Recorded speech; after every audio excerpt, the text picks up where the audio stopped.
Okay, Brandon. So, from the point of view of the technology, what's the next step that you guys need to do to take it to the next level? Are there things holding you back, or how do you scale it up? Well, right now we're developing what we call the Holopod. Right. So we're trying to limit its footprint and make it a mobile unit that we can scale out to different universities, different corporate headquarters, so that they can beam to any one of their locations across the world. So we're trying to make a mobile unit that is very much plug and play. So you wheel it out, plug it in, and a projector swings out, and you are good to go. So really like a one-touch, one-button studio where it's there and you just do press record. So you were trying to reduce the complexity, if possible? Yeah, we definitely are trying to reduce the complexity. The Holopod is a display aspect, so you wheel out the screen basically in its own little enclosed environment. Right. And we would still have to sell a capture-esque studio, maybe not something as intense as what this is, but you would still need to be lit from head to toe and have a black background to be captured properly. But the beauty is that we can beam not to one location, we can beam to many locations. So I could actually be in as many locations as we have servers right now. Wow! And then for your business, what are you looking for? What is the next step that you need to grow?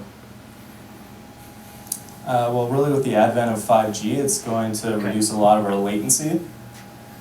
And it's going to let us be in places that we normally couldn't, because we'll have such a reliable internet connection now with the minimal latency. So we could bring musicians together from across the world. We've beamed bands from one place to another before, but we've never had like a saxophone player in Canada and a guitar player in the United States.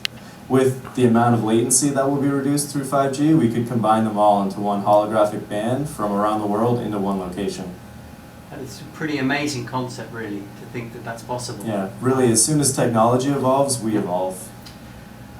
So, at the moment, you talk about latency. Is that to do with like the speed of the connections that you have? Yeah, the speed and the processing that happens within our software. Right. It's about 0.3 seconds from me to you, and then 0.3 seconds back. So it's anywhere from half a second to 3/4 of a second of an interaction. It feels pretty natural for me right now, though. Yeah, if we leave a little bit of space between each interaction, then okay. So and that will probably come down with time and technology. Yeah, it most certainly will. Yeah. And then from I work at a university in the Netherlands, and I'm very interested to see how, my goal is to describe the session today and to promote it. Are there certain types of universities you're trying to get into, or are there certain, do you have, from an academic perspective, are there places you're trying to reach?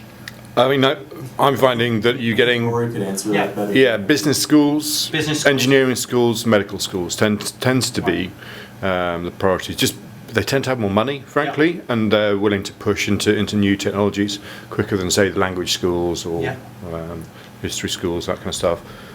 And also, with business, you want the best. You want the guy who wrote the textbook coming in rather than a 2D image or pre-recording or something like that. But the beauty is, with this, you have the live side, but you've also got the pre-recorded. So someone could give a keynote presentation, we could animate all around it, and that's done.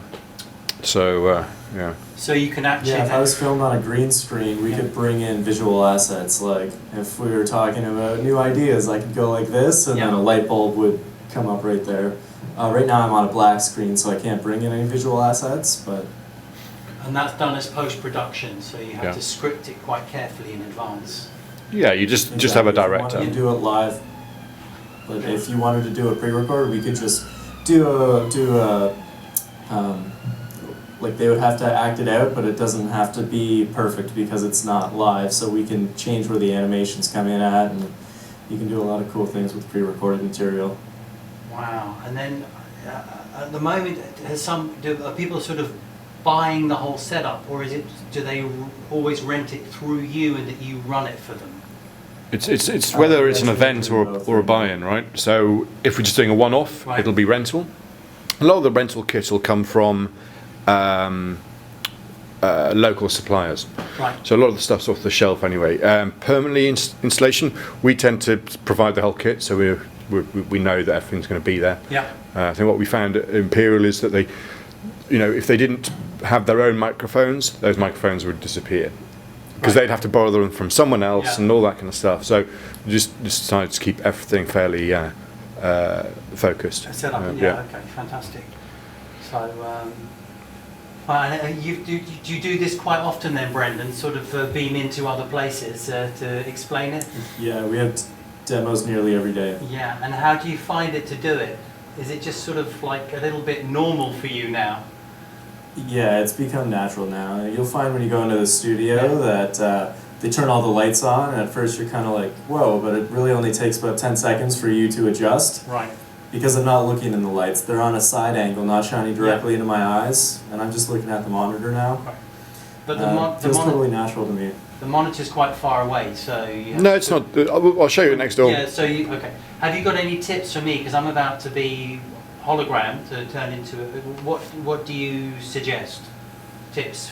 Well, beside the audience monitor, we always have a reference monitor, meaning that you see yourself. Yeah.